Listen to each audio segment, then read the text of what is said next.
और आज हम देखेंगे सीटेट के परफेक्ट में देखते हुए जो आपका 31 जनवरी को कितना 31 जनवरी को आपका जो सीटेट एग्जाम है, तो उसके लिए हम आपको कुछ ट्रिक बताएंगे कि आपके हिंदी में, आपके जो हिंदी पार्ट में है ना, आपके हिंदी जो पार्ट में आप क्या गद्यांश या और पद्यांश या काव्यांश,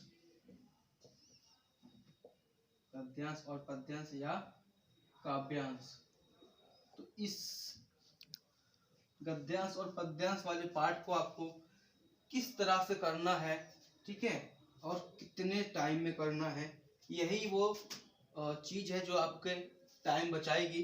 तो चलिए देखते हैं। जैसे कि आपका गद्यांश लिखा होगा, ठीक है, आपको गद्यांश दिया होगा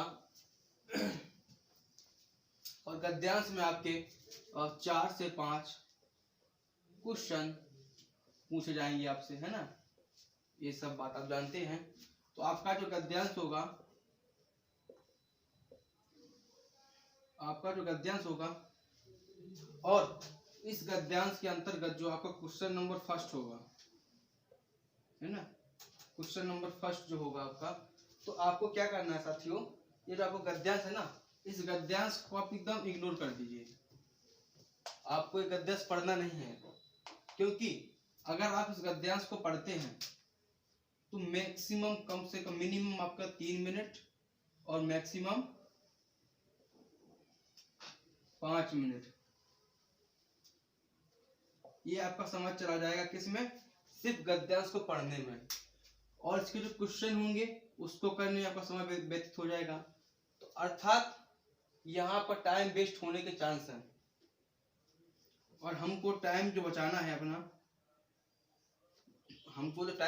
अपना, उसी के परफेक्ट को देखते हुए आपको मैं कुछ तरीके बता रहा हूँ। तो आपको ये गद्यांश पढ़ना नहीं है, ठीक है, आप डायरेक्ट आइए क्वेश्चन नंबर फर्स्ट पर। जैसे ही आप क्वेश्चन नंबर फर्स्ट पढ़ेंगे, तो आप इतना चीज याद रखना, कि आपका जो क्वेश्चन नंबर फर्स्ट रहेगा साथियों, तो आपको बस शुरू, है ना, यदि शुरुआत में जो लाइन रहेंगी मैक्सिमम 3.5 लाइन, ठीक, या 4 मान लीजिए, अगर छोटे छोटे पैराग्राफ में दिया है ऐसे में तो 4 लाइन, और अगर थोड़ा लंबे में दिया है तो 3 लाइन। आपको पहले क्वेश्चन का आंसर जो है बस इसी में मिल जाएगा, आपको इससे नीचे जाने की जरूरत नहीं है, ठीक है। इसी तरह देखिए, जब आप क्वेश्चन नंबर दूसरा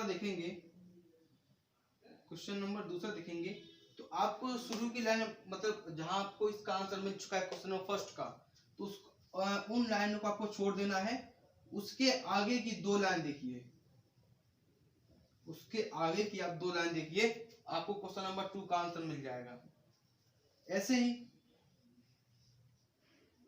क्वेश्चन नंबर 3 देखेंगे तो जो आप लाइन पढ़ चुके हैं ऊपर, उनको छोड़ के आगे आ जाइए। तो जो मैं आपको तरीका बता रहा हूं, इसमें आंसर मिलने के कम से कम 95% चांस रहते हैं, ठीक है। कभी कब हो जाता है कि दूसरे का क्वेश्चन नंबर दूसरा जो आपका रहेगा, उसका फर्स्ट या सेकंड लाइन में आंसर रहेगा, इसके चांस बहुत कम रहते हैं, जैसे रियल केस में 5%, जबकि 95% मैं आपको बता रहा हूँ तरीका, इसी के प्रकार से आपको आंसर मिलने की संभावना रहेगी। और इसमें से आपको एक क्वेश्चन पूछा है व्याकरण का, आपका जो नेक्स्ट क्वेश्चन रहेगा वो शायद आपका व्याकरण से रह सकता है। तो व्याकरण का जो आंसर रहेगा वो सबसे आपको लास्ट में मिलेगा। कहाँ मिलेगा साथियों?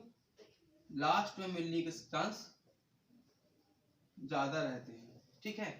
तो आपको गद्यांश में इसी प्रकार से आपको अपना गद्यांश और पद्यांश जो भी है आपका, है ना, पद्यांश या काव्यांश, तो बस आपको यही करना है, अपना समय बचाना है।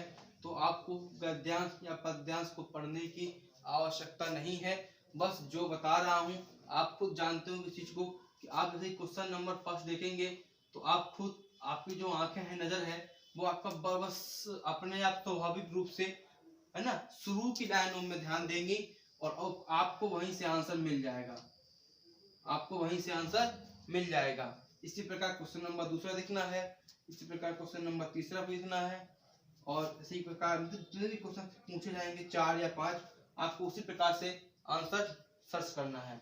आपको उसको पढ़ने की जरूरत नहीं है, बस इतना याद रखना, क्योंकि अगर आप उसको पढ़ेंगे तो इसमें आपका टाइम वेस्ट होगा, और हमको टाइम वेस्ट करना नहीं है। बिकॉज क्यों नहीं करना है आपको टाइम वेस्ट? क्योंकि आपका जो पेडागॉजी रहेगा ना, जो आपका पेडागॉजी रहेगा, आपको जो पेडागॉजी रहेगा, तो ये बहुत समय खाता है, ये बहुत समय लेता है समझने के लिए, क्योंकि इसके जो आंसर रहेंगे फर्स्ट, सेकंड, थर्ड, है ना, और फोर्थ, आपको ये चारों ऑप्शन सेम लगेंगे और लगेगा कि इसमें सही कौन सा है।